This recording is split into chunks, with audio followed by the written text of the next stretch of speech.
seja bem-vindo, seja bem-vinda ao podcast 45 do Primeiro Tempo. Toda semana, um papo muito legal aqui com pessoas inspiradoras que têm muito a nos ensinar, compartilhar suas histórias, essa busca constante pelo autoconhecimento.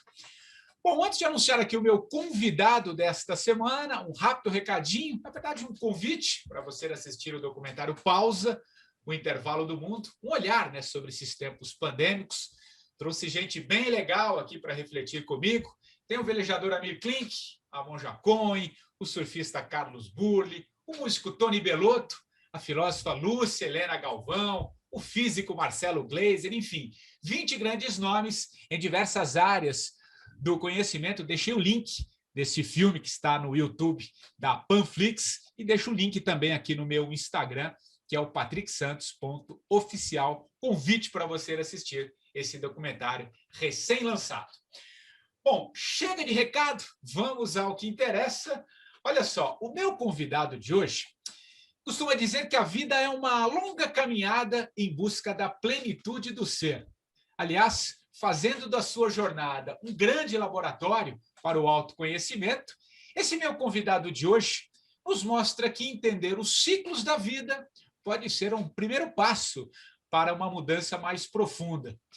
Vindo aí de uma formação mais acadêmica, mais mecanicista, dentro da própria área médica, ele foi entendendo com o tempo que existem outras sutilezas, outros caminhos, por exemplo, nas tradições ancestrais, que são tão ciência como as que conhecemos hoje. Trabalham apenas, segundo ele, com outras referências. Eu estou falando do Mauro Posati, médico psiquiatra, professor aposentado da Faculdade de Medicina da Universidade Federal do Rio Grande do Sul e fundador, mentor do movimento Guerreiros do Coração, uma jornada iniciática de homens em busca do que ele chama de inteireza do ser, e é um pouco isso que a gente vai conversar hoje. Tudo bem, Mauro? Obrigado por aceitar o convite, querido. Tudo bom, Patrick? Obrigado pelo convite também. Que legal falar contigo.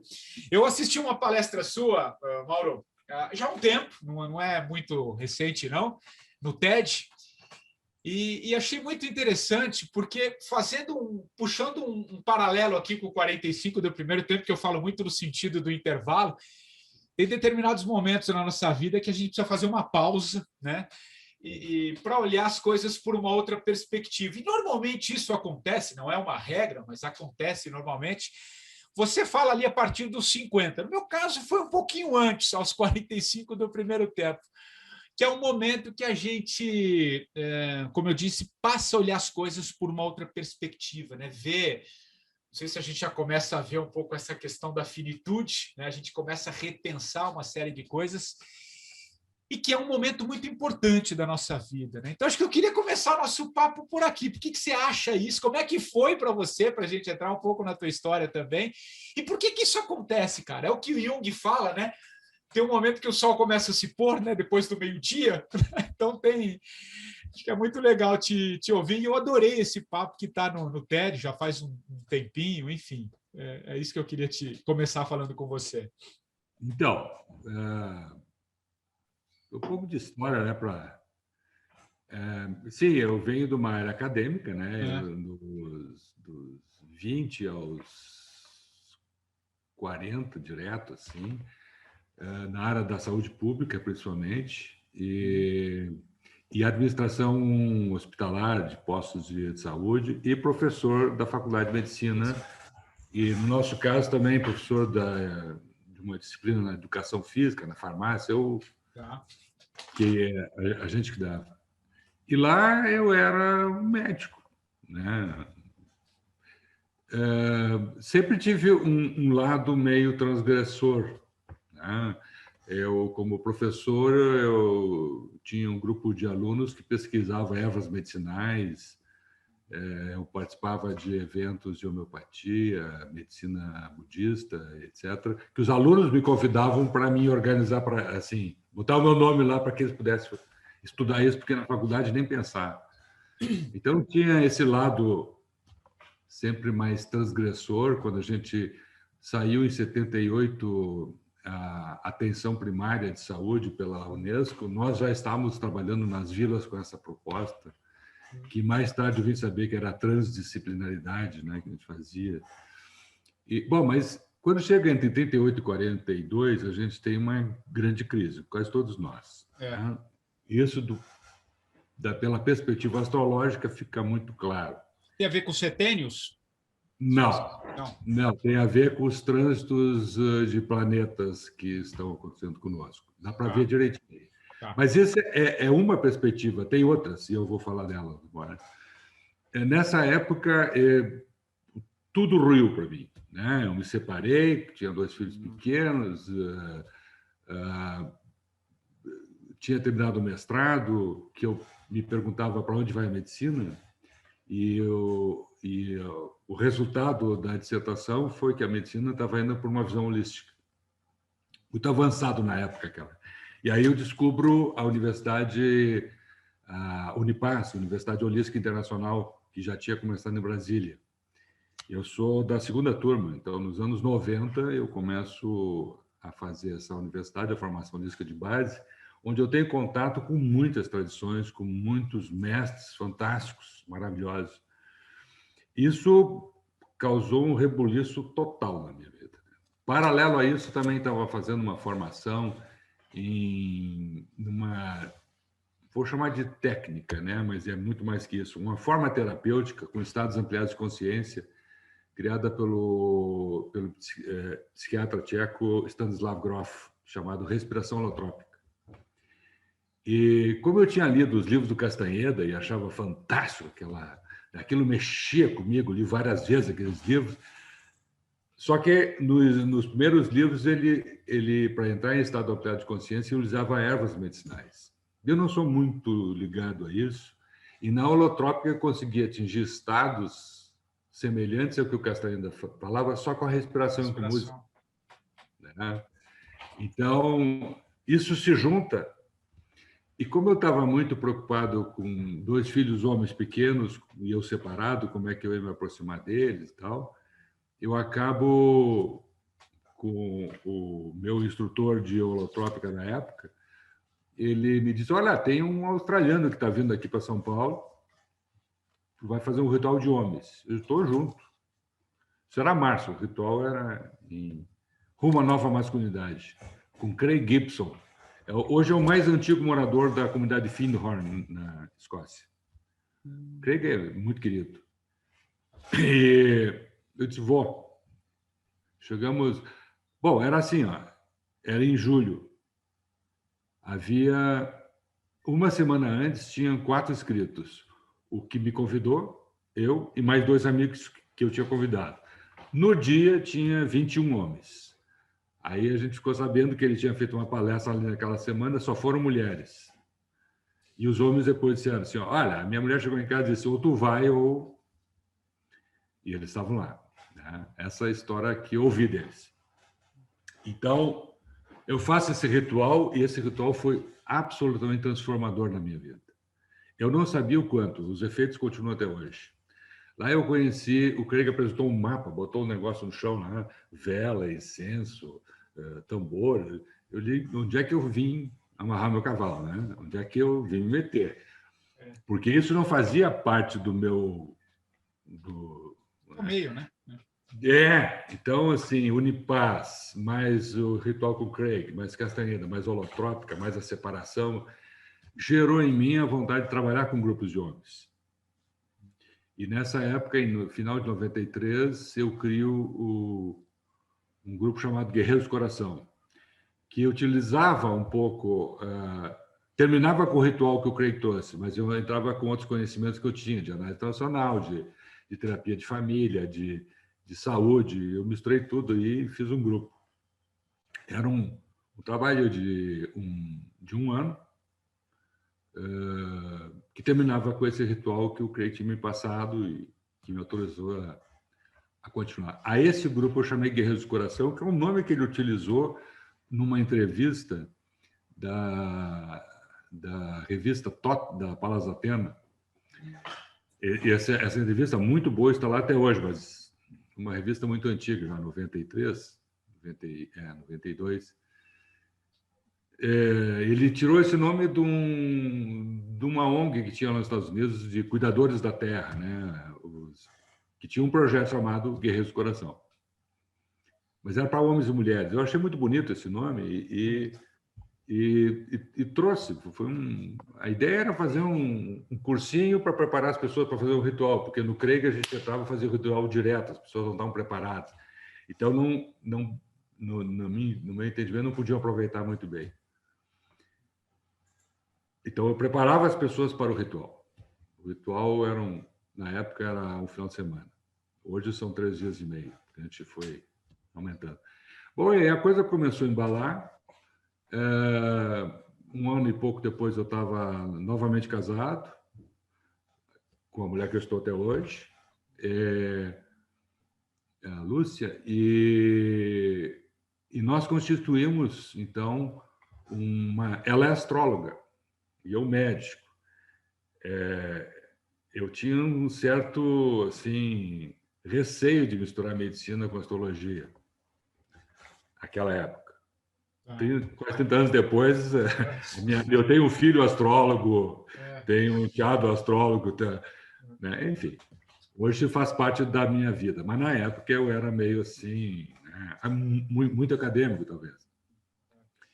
Mas esse conjunto de coisas me levou a aprender que de 38 a 42 anos a gente tem uma grande crise, uma oportunidade da gente mudar. Dependendo. Por quê, Mauro?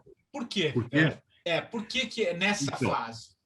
Então, eu posso te responder daqui a pouquinho? Claro, claro. Até porque eu vou te responder. Não, claro. Eu vou te responder pela astrologia, eu vou estar mentindo, porque eu não sei direito. É aqueles trânsitos lá. Né? Tá. Meu filho já me explicou, minha mulher já explicou tudo, mas faz todo sentido. E na minha prática de psicoterapeuta também faz todo sentido. As pessoas que entram nessa fase, elas entram no processo de transformação, mas depende da localização do mapa e tal. Eu corro o risco de dizer que é Plutão, que não sei o quê, e errar. Então, não sou astrólogo. Mas, com o início dos guerreiros e a Unipaz, a gente criou um campus da Unipaz em Porto Alegre, aqui, com a mesma proposta, que incluía a visão holística, a busca da inteireza do ser, uma cultura de paz, o desenvolvimento de uma cultura de paz. Então, nós criamos um campus, onde eu e a minha esposa fomos diretoras durante 25 anos. E nós criamos também uma clínica que tinha tanto psicoterapia quanto astrologia. Né? E a coisa cresceu. Ela criou, ao mesmo tempo que eu criei os guerreiros, ela criou um trabalho com mulheres, chamado Tendas e Clãs do Sul, que existe até hoje. Um trabalho magnífico, com mulheres. E eu trabalhava com homens. Mais tarde a gente integrou os dois. Mas em algum momento eu tive que explicar para os homens como é que era o desenvolvimento do homem. Nessa época eu tinha entrado para o doutorado em educação, na URGS. E eu vou ser bem honesto, dizer que eu não sei como é que eu cheguei lá, mas cheguei no Fibonacci, na série de Fibonacci. Eu conhecia o desenvolvimento por várias escolas de psicologia, e elas não batem entre si, e conhecia a ideia dos gregos dos setênios, né? Mais tarde também da antroposofia. Mas a antroposofia chega depois dos gregos. Né? Então, perfeito. Era aquilo, era dado como certo, então, mas para mim era difícil encaixar as escolas, psicanálise com Jung, com o humanismo. Ficava um pouco confuso a gente integrar isso. O próprio Ken Wilber fala alguma coisa disso, né? Então, aí bem aparece o Fibonacci nas minhas leituras.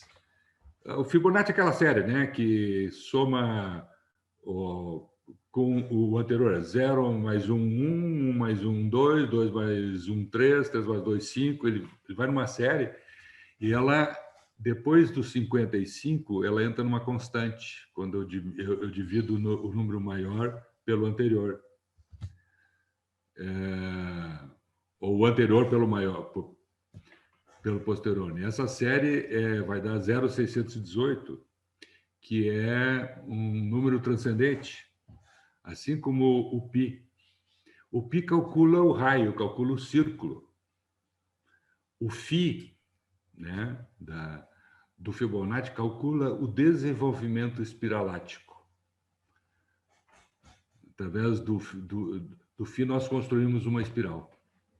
Bom, paralelo a isso, eu estava estudando física quântica, porque o meu doutorado entrou por aí, e eu acabo desenvolvendo nessa ideia de explicar para as pessoas o que era a busca da inteireza do ser, eu entro na física quântica. Que tem tudo a ver, né? Que vai trazendo uma explicação mais lógica, né? A gente consegue juntar alguma coisa com outra e né, fazer uma transdisciplinaridade aí. E aí, para explicar, eu encontro um físico, a espreita que tem um livro, A Espreita do Pêndulo Cósmico, e ele vai fazer uma teorização sobre o buraco negro, que do outro lado do buraco negro tem o buraco branco. O buraco negro é um ponto de vista onde a matéria e a energia se concentram. Está nas galáxias, né? O buraco branco é onde esse matéria e energia se expande, ou seja, a energia que tinha sido a força que tinha sido unida se expande novamente. Então, criando um ovo. Depende de onde eu olho, é branco, depende de onde eu olho, é preto. Se está recolhendo.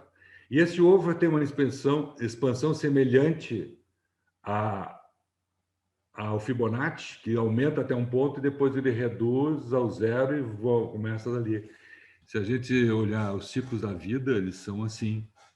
Eu apliquei isso aos seres humanos e comecei a montar os ciclos da vida de 0 até 55. 55 começa a somar para trás, vou chamar assim, né? Ou seja, veja, eu vou 0, 1, 2, 3, 5, 8, 13, 21, 34, 55. Aí eu começo a somar inverso. 55 mais 34 mais 21, né? Nós podemos ir até os 144 anos. A população que mais cresce no mundo hoje é que tem mais de 100 anos. É mesmo.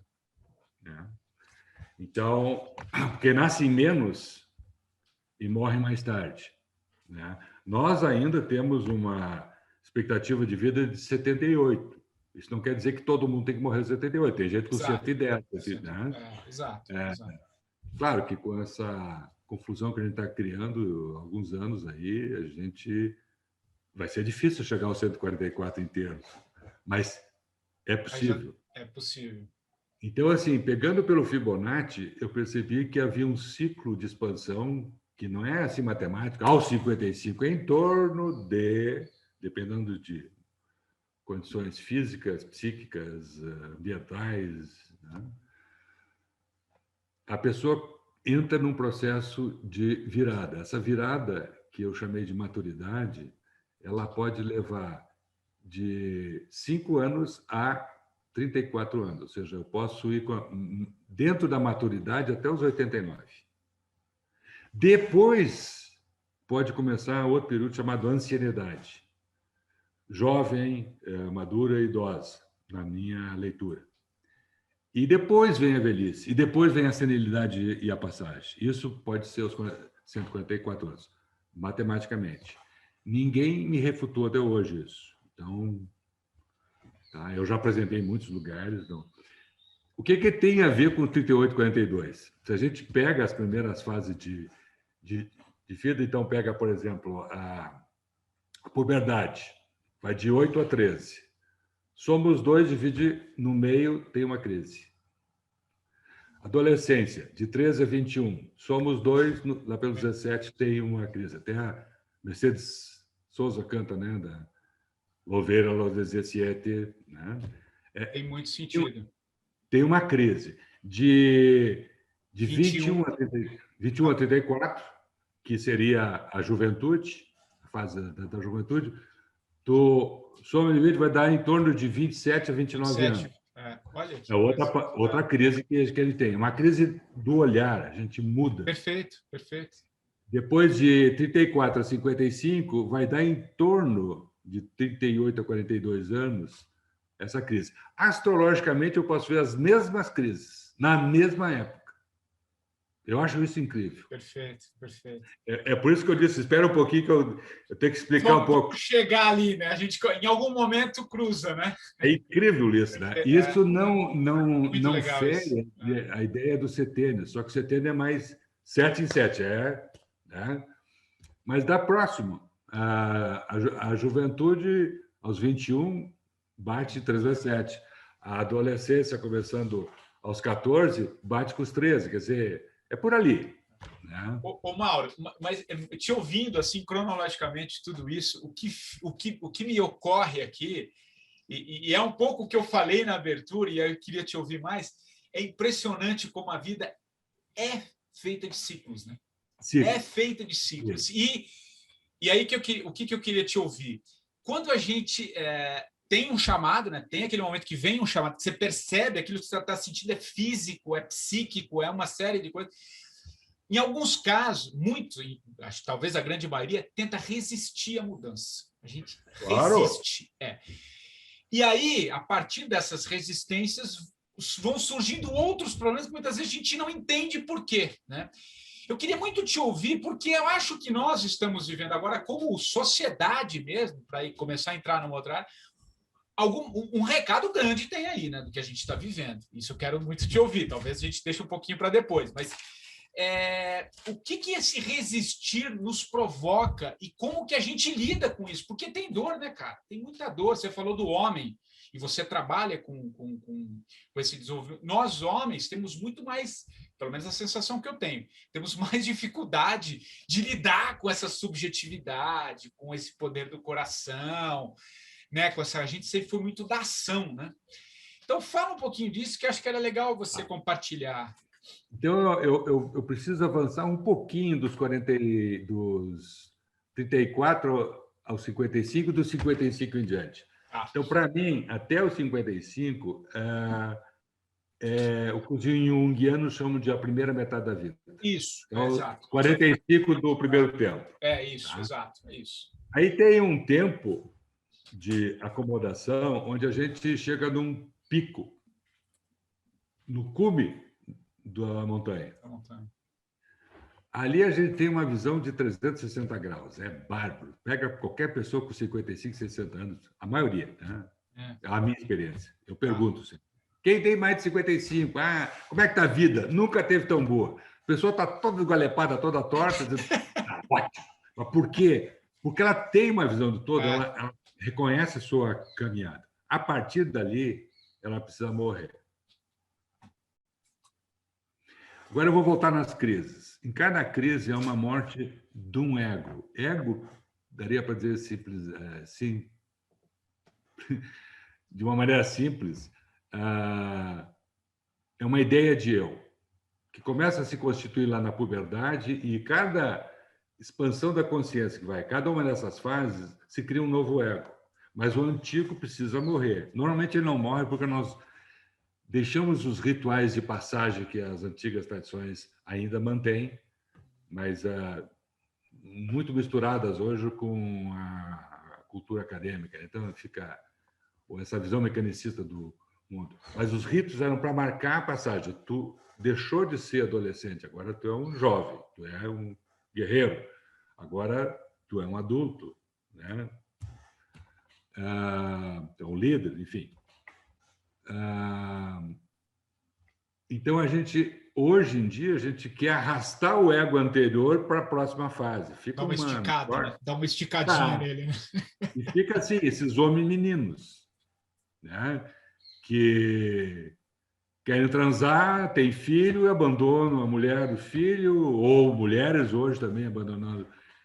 É uma confusão, porque não consegue assumir a responsabilidade pela vida, só está vinculado a um ego com o mundo exterior. E aqui eu quero entrar com essa outra questão da transcendência.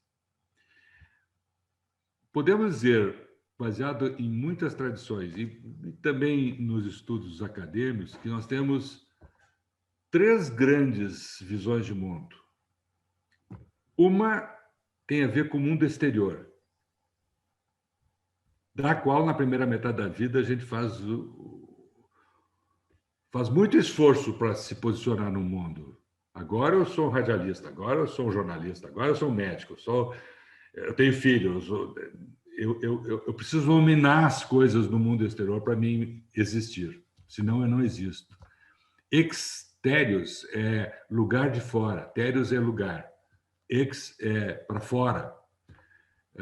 Existir também é um ente que está para fora.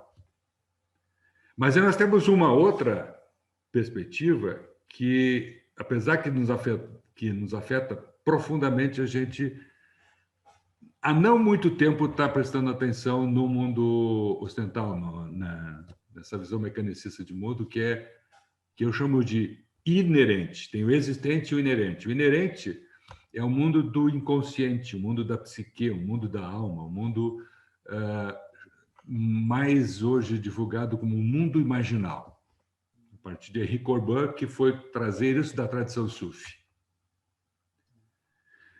Então, esse mundo imaginal, ele começa a aparecer com muita força quando começa a segunda metade da vida. Não é que antes ele não apareça, ele está influenciando o tempo todo, porque os dois coexistem. Perfeito. É como se fosse matéria e energia, na fórmula do Einstein. Né? Só que o inconsciente, como eu não reconheço ele em mim, ele atua de lá e faz estragos medonhos. E como faz? Na segunda metade da vida, o existencial começa a perder um pouco de força. Eu posso estar agarrado nele, mas ele vai perder força. Porque mesmo que eu esteja agarrado com meus títulos, meus bens, minhas posses, né? Num determinado dia, eu sonho, e o sonho me derruba. O sonho me acorda. E esse sonho vem do imaginal. Esse sonho é simbólico. Eu posso aprender a ler essa simbologia. O mundo existencial, não. É linear.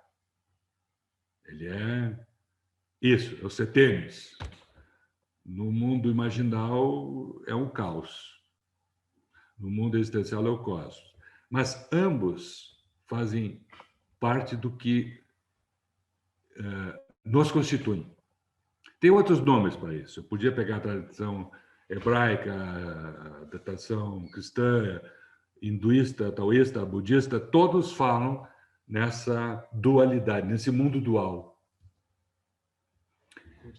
Na segunda metade, eu preciso me abrir para esse caos.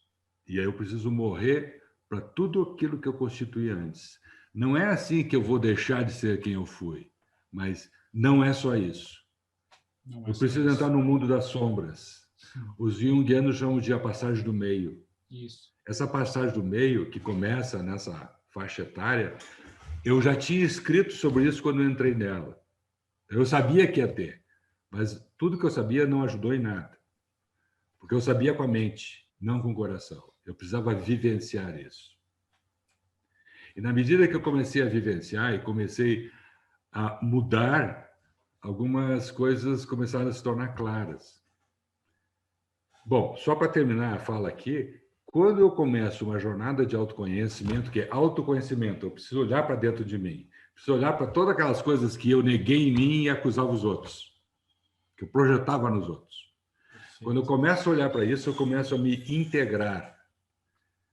E essa busca pela inteireza, de ser inteiro, não é a busca do ser perfeito. É reconhecer que eu sou certo, errado, bem e mal, luz e sombra, e aprender a caminhar no meio disso, escolhendo cada passo. Nesse momento que eu começo a integrar esses dois, eu começo um processo de transcendência. Segundo uma proposta de outro Patrick Paul, um francês que mora em São Paulo, um francês fantástico, já mora há 10 anos no Brasil, escolheu o Brasil, que é médico, tem 2 doutorados, 2 mestrados, o cara é alquimista, homeopata, ele foi pesquisador do Instituto Pasteur, ele tem 2 livros chamados Sobre o Grau, né? Perceval e a Busca do Grau, se não me engano esse é o nome dele, da editora Polar, tem aí. E ele vai trabalhar um livro de 1200 do Chrétien de Troyes, que é o Grau, o Perceval, que é um cavaleiro que tem um processo de transcendência, e a gente percebe o fio acontecendo, e o Galvin, que tem um processo de manutenção do ciclo, o ciclo do eterno retorno. Ele não sai daquilo porque ele está preso a valores e a perspectivas muito exteriores. Então, nesse momento que a gente entra na segunda metade da vida, é fundamental a gente começar a se abrir para algo que transcende. E algo que transcende é absolutamente transgressor. Por isso, eu preciso morrer para a primeira metade da vida. Para poder dar chance que o espiritual aconteça, que o transcendente aconteça. E não é um caminho fácil. Isso se chama hoje jornada de autoconhecimento. Entre esse caminhar, essa jornada entre o consciente e o inconsciente. Não é botar o inconsciente como consciente. É a mesma coisa que pegar, fazer um buraquinho lá na areia da praia e querer botar o oceano dentro. Senão não se equilibra, né? Você tem que estar sempre sabendo desse pé fora. É uma espécie de um pé fora e um pé dentro, né? Acho que mas... Dito isso, tu pode voltar à tua pergunta agora que eu já estou... Não, que a gente estava falando... Não, mas é que eu acho que... Eu acredito sempre que a resposta é aquilo que vem naturalmente da conversa. A gente estava falando um pouco de ciclos, né? Mas desses ciclos que a gente tem na vida, né? Mas a partir do que você falou, Mauro, eu acho interessante, entrando um pouco nisso que a gente está vivendo agora, eu percebo, mas eu quero te ouvir, eu percebo Você já fez essa sua jornada, como você disse, há uns 30 anos, né? 25, 30 anos. Eu percebo agora um certo despertar maior. Tem mais, não sei se você sente isso também, a procura por tudo que você faz, um despertar maior das pessoas em busca dessa espiritualidade. E aí eu queria linkar com uma outra questão que eu vejo com muita frequência, mas isso é o meu olhar, eu quero te ouvir, uma certa busca por essa ancestralidade, cara. Tem muita gente buscando lá no passado. O que eu quero dizer com isso? Que o futuro, né, talvez esteja a gente olhar no passado, né, nessa ancestralidade, nesses povos originários que trazem... Você citou o exemplo do Pão, né, que foi buscar uma referência lá de 1200, tal, alguma coisa. Você vê, a gente está olhando sempre para frente, mas a referência está lá atrás. E aí mexe numa outra questão que eu queria muito te falar, porque você vem da ciência, desse mundo acadêmico, né, dessa coisa da ciência, parece que tem que estar tudo dentro daquela caixa, né, fora, você não saiu um pouquinho ali, opa, não é real, e você tem muito para dizer que você tem muita vivência. Então, fala um pouquinho desse passado lá atrás, que a gente está vivendo hoje, e se você tem essa percepção que a gente está entrando numa era que eu trouxe o Ari Heinsford aqui, que é o tradutor do Kel Weber, ele disse que a gente está entrando numa era de espiritualidade. Não sei o que você pensa, mas enfim. Estou falando demais, eu quero muito mais te ouvir do que falar. Então, eu acreditava que a gente estava indo mais rápido alguns anos atrás. É mesmo, olha. E eu estava descobrindo isso. Então, eu achava que todo mundo estava também. Sim, tem mais pessoas hoje que estão buscando isso. Com esses grupos de homens que a gente criou, que eu comecei em Porto Alegre, hoje tem Rio Grande do Sul, Santa Catarina, São Paulo, Paraná, Distrito Federal, estava começando em Minas, quando são alguns milhares de homens que já participaram desses grupos. Creio que em torno de uns 3, 4 mil homens do Brasil, alguns do exterior. E esse grupo que começou despretensiosamente para trabalhar o ser homem, essa busca dessa inteireza, as pessoas quiseram dar continuidade, a gente acabou formando um grupo de facilitadores, hoje nós somos quase 40, todo o Brasil, e esse grupo vem criando ciclos de aprofundamento no autoconhecimento. São grupos de autoconhecimento. Então, tem gente que já está há 20 e tantos anos juntos, 26, 27 anos. E lá a gente faz todo esse processo de busca da espiritualidade. E, ao fazer isso, a gente conhece outros grupos, conhece outras pessoas E sim, parece que está aumentando, mas o número é irrisório frente à totalidade de humanos. Eu não sei qual é o percentual, mas não sei se chega a 10 ou a 1, mas está aumentando. E tem aquela história do centésimo macaco, né? Que depois, daqui a pouco, a gente entra num centésimo humano, que aí é óbvio para todos, né? Que isso. Mas o que a gente está, o que eu estou percebendo, às vezes dá assim, a gente tem que parar para pensar e ter um pouco de discernimento, né? Está aumentando. Sim, as pessoas buscam, mas muitos começam a participar, mas quando percebem que eles têm que mudar, eles vão buscar outra coisa. Alguma coisa mais fácil, tipo, vou no supermercado e compro lá autoconhecimento, texto, né? Porque o autoconhecimento é doloroso, sim, que nem tu disseste. Que eu preciso encarar uma morte. Uma morte de algo que era como se fosse essencial, porque eu descobri uma essência maior. Então, mas até se dar conta disso, às vezes a gente apanha bastante, né? E eu acho que não termina isso. É sempre uma crise, e é na crise que a gente cria o novo, e o novo surge. Quando a gente se estabelece, o novo vem uma nova mudança, e vamos lá. Atualmente, o que está acontecendo? A busca da sabedoria das tradições sapienciais, né? Muitas delas ancestrais. Tem escolas mais atuais que também trabalham com isso, mas que bebem dessa fonte que para nós é antiga. É uma questão de um olhar. Veja bem, os gregos viam o tempo de duas formas, Cronos e Kairos. O Cronos é linear, a gente está sempre avançando no tempo, né? O Kairos é aqui e agora.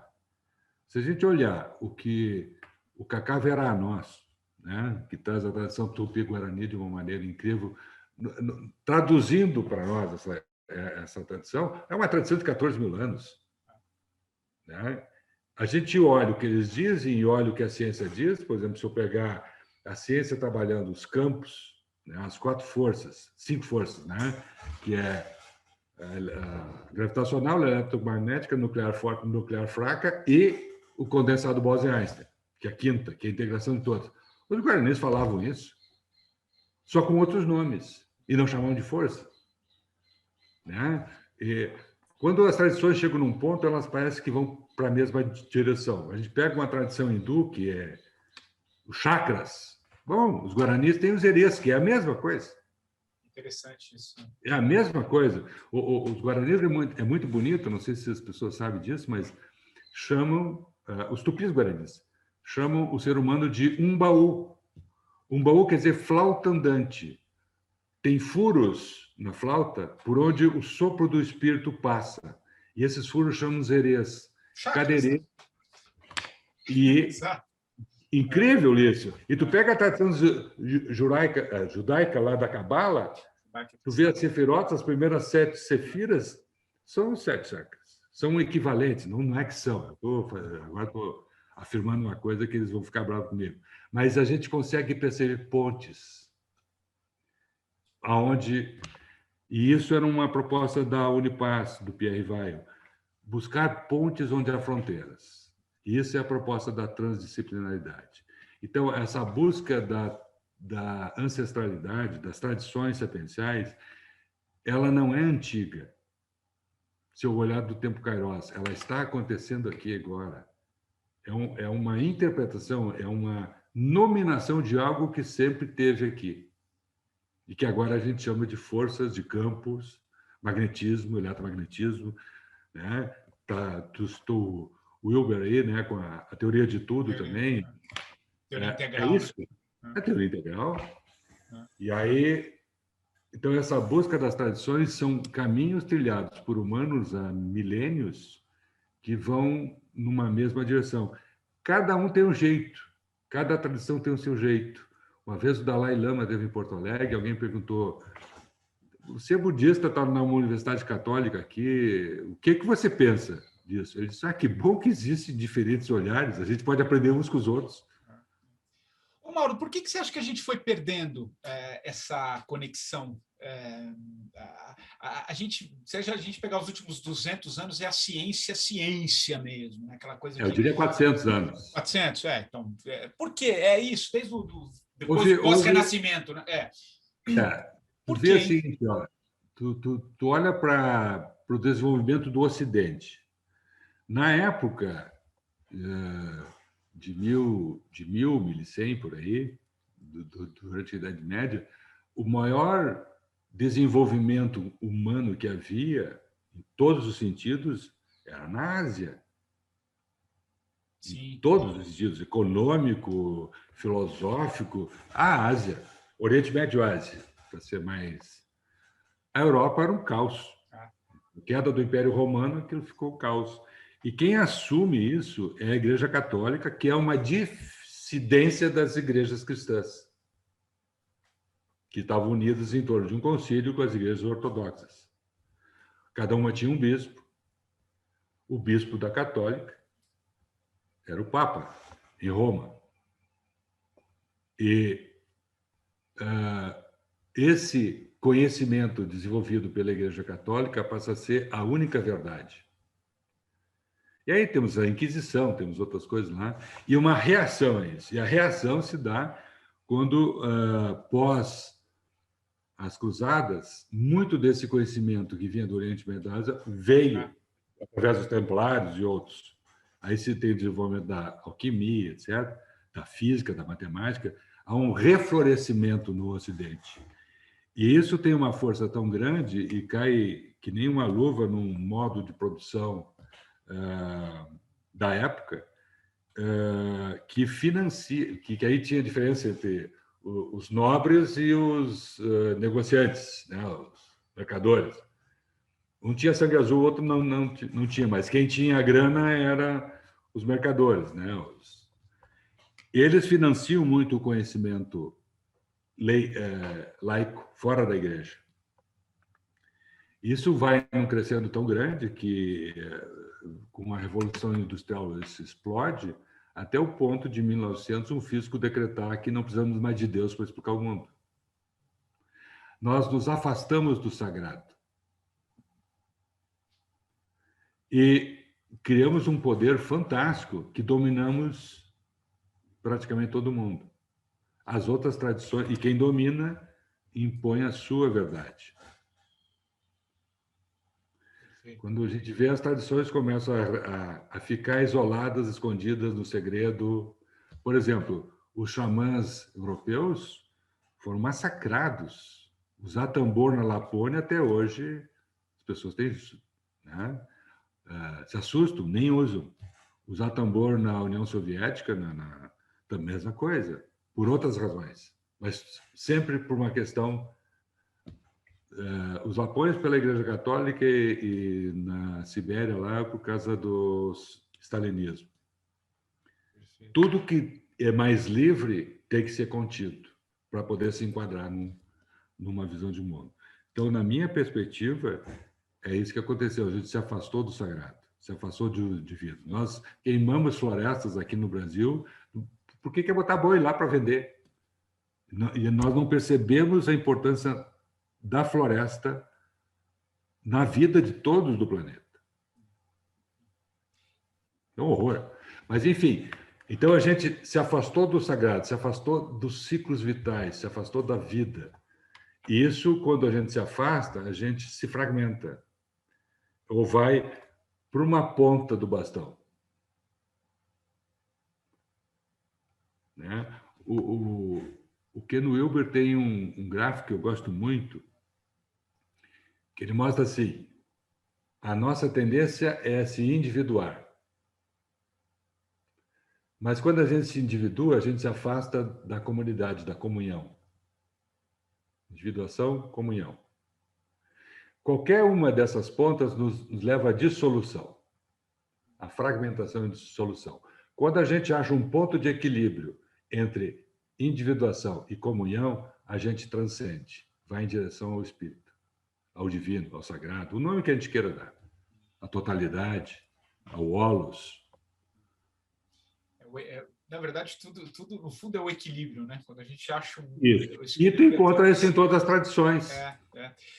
Ô Mauro, e o que você acha desse momento? Assim, você acha que o que você está vendo? O que você está sentindo? Para onde a gente vai? Enfim, você reconheceu que tem mais gente buscando, mas ainda é um número muito pouco se a gente, né, ver o próprio crescimento do mundo. Mas assim, o que essa pandemia? Vamos entrar em alguma coisa real mesmo, né? Essa pandemia nos mostra. Eu tenho certeza que você teve que se reinventar na forma de lidar com os cursos, teve que lidar aqui. A gente só está fazendo aqui porque é possível virtualmente, enfim, tem algo muito, muito legal, mas enfim. O que vem por aí? Por onde a gente vai caminhar? O que você está sentindo?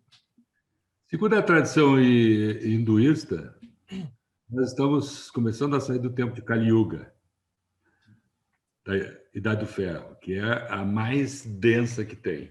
Daqui a gente começa um retorno cíclico a chegar ao máximo de expansão da consciência espiritual para depois... Isso é cíclico. São não sei quantos mil anos. Agora eu também não vou falar porque eu vou mentir, assim, não me lembro exatamente, tá?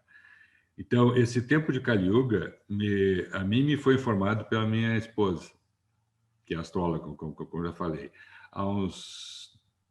Hoje, já uns 4 anos atrás, ela disse, 2020 vai pesar e vai ser longo isso aí. Então, eu sabia que havia uma revolução, uma revolução no sentido de revolver Sim. o aparentemente estável. E tá, mas ela falava do mundo e falava do meu mapa. Que eu ia entrar, então o que eu faço, né? Porque é muito plutônico, é muito violento, é muito eruptivo, assim, explode, vem das profundezas. Não tem controle essa força plutônica. Bom, quando chegou 2020, que estourou a pandemia, foi muito maior do que eu imaginei que poderia ser, porque afetou todo o planeta, todos os humanos do planeta, né? Talvez um pouco menos aqueles mais isolados, mas se esse isolado tem, por acaso, uma conexão com alguém que se misturou, em 2 toques ele está morto, assim como foi o sarampo nas nossas tribos indígenas, quando o pessoal chegou lá. O que está havendo? Eu estou percebendo que algumas pessoas que têm alguma tristeza são mais suscetíveis à reação. Tem alguma coisa que está presa, trancada. Eu estou vendo que nos nossos ciclos de homens, dos guerreiros, que é mais o meu universo que eu atuo, né? São raros os que tiveram algum problema. Não são raros os que tiveram Covid, mas são raríssimos os que tiveram algum problema mais sério.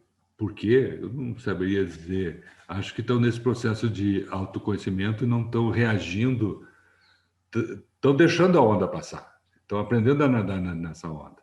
Eu era absolutamente contra qualquer forma online, principalmente terapia online, grupos online, tanto que os guerreiros nós fechamos as atividades, que é muito presencial, em março, abril de 2020, e está tudo parado, porque a gente não vai criar condições de contaminação, né? É um ponto de honra para nós. Mas começamos a fazer algumas coisas online diferentes e está muito legal. Eu mesmo estou atendendo agora via online, coisa que eu tive uma oportunidade maravilhosa. Eu tinha um sítio que a gente já tem anos, e eu vim morar aqui, então eu estou direto na natureza, eu estou acompanhando os ciclos da vida, eu estou fazendo coisas que na minha idade, estou com 68, eu estou fazendo trabalho de marcenaria, estou fazendo outras coisas que têm muito mais a ver com a minha essência do que talvez ficar sentado ou fazendo coisas que eu fazia antes. Então, o que eu tenho acompanhado, muitas pessoas estão encontrando um novo sentido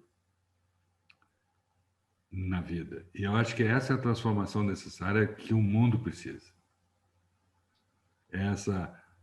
Esse momento de solidão, de entrar na caverna, de fazer um ano sabático. Nós somos forçados a entrar nesse período sabático, né? Alguns estão aproveitando, outros não, mas isso é natural, é assim mesmo, né? Nem toda semente que a gente lança germina, né? Tem aquela parábola, né, de Cristo, né? Onde cai a semente pode germinar ou não, dependendo de como tu preparou a terra. Então, me parece que pessoas mais preparadas, que estão encarando as suas sombras, encarando um autoconhecimento, estão podendo se resolver melhor nessa pandemia. Não é a primeira que os humanos já tiveram. Sim, sim. A época de Roma teve matou milhares de pessoas, chamada peste antonina, por exemplo, tem várias. Nós mesmos talvez acompanhamos a ébola e tal, só que não era pandêmica, era endêmica em alguns lugares, né? Mas a tua pergunta foi sobre... É sobre o que você acha mesmo, né? Se a gente, para onde a gente caminha como humanidade, você está trazendo alguns elementos que eu acho importante, né? Acho muito interessante. Quem está mais nessa busca, talvez, tá nadando junto, né? Que eu quero dizer, está seguindo mais um fluxo, né? Só que o que eu percebo, e aí eu queria, a gente está caminhando aqui para o fim da nossa conversa. Eu percebo, Mauro, que está tendo muito sofrimento também, né? Quem não está nesse aceitar, nesse acolher, digamos assim, né? Que é duro, porque é duro, né? O que em algum momento você falou assim, cara, é difícil. Essa jornada vou usar uma expressão, é foda, não é fácil. Então, só que como acho que foi meio de surpresa, está gerando muito sofrimento. Nunca os índices de síndrome de burnout foram tão altos. Depressão, você é um médico psiquiatra, você sabe muito bem disso. Os índices de suicídio têm aumentado, falei com uma colega que atua nessa área.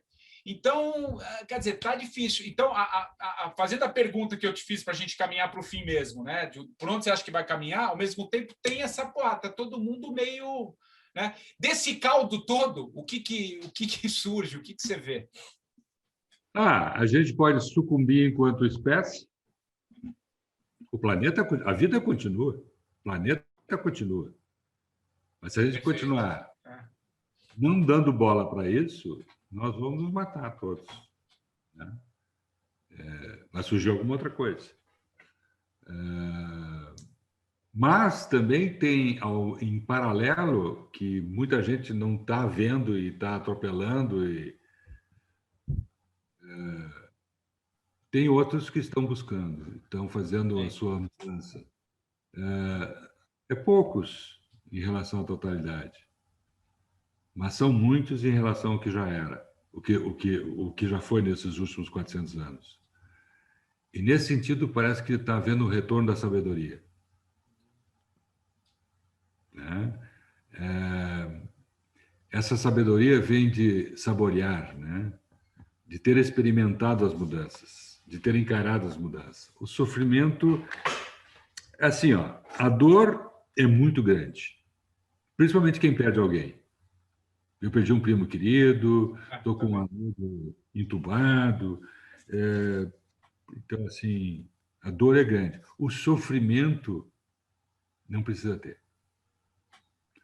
Para nascer, a gente sofre, dói. O parto, o feto precisa morrer para o bebê nascer. Não tem chance essa. Então, fugir da dor... Há pouco eu estava fazendo uma aula de yoga aqui. Né?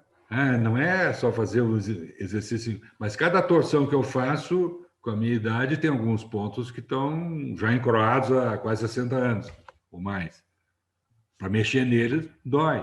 Mas se eu não fizer isso, vai doer mais. Porque eu vou ficar encarquilhado e não vou fazer nada. Então, encarar a dor, encarar o rito de passagem é fundamental. Nós, homens, então, só para terminar, precisamos passar por esses ritos. As mulheres também, mas os ritos delas são distintos. Elas não precisam da dor. Elas têm o parto para isso, mas nós, homens, precisamos passar por algumas coisas. Então, fugir disso não vale a pena, porque depois que a gente passa, é uma alegria só. Né? A gente se sente, mudou alguma coisa. E essa mudança me convida para dar mais um passo, e mais um passo, e mais um passo. Né? É isso, Patrick. É o que você diz, a dor ela é forte, né? Mas agora o sofrimento, de alguma maneira, também é uma escolha nossa. Né? Então, Sim, acho que... eu posso ficar minha vida inteira reclamando que meu pai não me abraçou. Exato, exato. Aí é Né? teu. Né? Legal. Bom, Mauro, ficaria horas aqui conversando contigo, porque acho que você tem muito que contribuir, né, por tudo isso que você vive e nessa jornada sua, que já vão para mais de 30 anos, esse seu olhar é muito legal, tem muito aprendizado nesse papo. A gente está caminhando aqui para o fim, e é uma marca aqui do programa que o entrevistado da semana, né, indique um livro. Você citou um livro do meu xará, o Patrick Pô, não sei se é ele que você vai encerrar ou você vai trazer um outro. Pode ser, esse é o mais denso. E depois uma música para a gente encerrar a nossa versão. Eu posso indicar um livrinho maravilhoso, pequeno, Cavaleiro Preso na Armadura. Opa, isso eu não conheço. Cavaleiro Preso na Armadura? Na Armadura, de Robert Fisher. É um livro pequeno, é uma fábula maravilhosa. É uma jornada de um cavaleiro que tinha como meta salvar donzelas que tinham sido pegas por algum dragão, e ele matava os dragões. Então, ele salvava mesmo aquelas donzelas que não queriam ser salvas. Estavam muito bem com o dragão lá, e ele queria lá se meter. E aí ele acaba tendo tanto trabalho, porque tinha muito dragão e muita donzela, que ele nem tira mais a armadura. Aí a família, a mulher e o filho não o reconhecem mais e vão embora. Então ele tem que tirar a armadura. Como é que ele faz? Não tinha, nem ferreiro. Então ele vai para o mago, e o mago ajuda ele a fazer. Esse livro foi escrito há muito tempo atrás, não sei quando. Quando o Robert Fisher tinha 80 e poucos anos, ele escreve o seu segundo livro, que eu acho que não tem em português ainda. Em espanhol, El Regreso del Caballero de la Armadura Oxidada. Ele, depois de ter feito a sua libertação, tirar a armadura, o que acontece com ele quando ele volta para o lar? E aí ele traz uma relação de casal, também tendo que tirar as suas armaduras, que é maravilhoso. Que legal. Então, bom, vale a pena. Robert Fisher, o Cavaleiro Preso na Armadura. E por falar em cavaleiro, em uns templários também, cruzados, poderia ser a música que na minha faculdade nós tínhamos um jornal chamado Rocinante, que era o cavalo do Don Quixote. E tinha a música Sonhar, O Sonho Impossível. Sonho Impossível. Do Chico Buarque. Pô, que legal. Gostei o livro. Eu fiquei curioso mesmo, porque eu não conhecia. E é pequenininho, ele é rápido, assim, é uma fábula. E tem muita simbologia, como você disse, né? Essa é uma fábula aí de tirar um pouco essa armadura, né? E a gente precisa, né, Mauro? Acho que desse papo contigo aqui fica muito claro isso, que a gente pode resistir, mas não vai ficar legal, né? Porque é um pouco aquilo que eu trago muito. Aliás, você citou aqui ao longo da nossa conversa o Cacá Verá, já esteve aqui no 45 também, tem muito ensinamento, enfim, um cara incrível, assim, que traz toda essa coisa da tradição tupi, né? Tupi-Guarani, toda esse lado. Eu lembro uma parte que ele fala também como os índios lidavam com os mais velhos, né? E eu lembro que eu fiz uma entrevista com ele aqui no auge da pandemia, e que naquele momento eram as pessoas mais velhas mesmo que estavam. Depois você viu que foi diminuindo, tá? Mas quando ela chegou, ela atingiu, e ele fez uma fala muito bonita, falando do cuidado, né? Que a cultura indígena sempre teve com os mais velhos, né? Enfim, é muito, muito legal. E, aliás, deixo um convite aqui também para quem quiser. Tem uma entrevista com o Cacá Verá, que foi feita, se não me engano, foi março ou abril de 2020. É muito sábio. Ele é muito, muito legal. Então, Mauro, queria muito te agradecer, adorei o papo, acho que tem muito ensinamento, que possamos aí tirar um pouco as nossas armaduras, ficar um pouco mais leve, que eu acho que talvez seja um bom caminho. Queria muito te agradecer, viu? Bom, obrigado, eu gostei muito também. E o 45 do primeiro tempo, você já sabe, volta na próxima semana, sempre trazendo um novo entrevistado. Um abraço e até lá.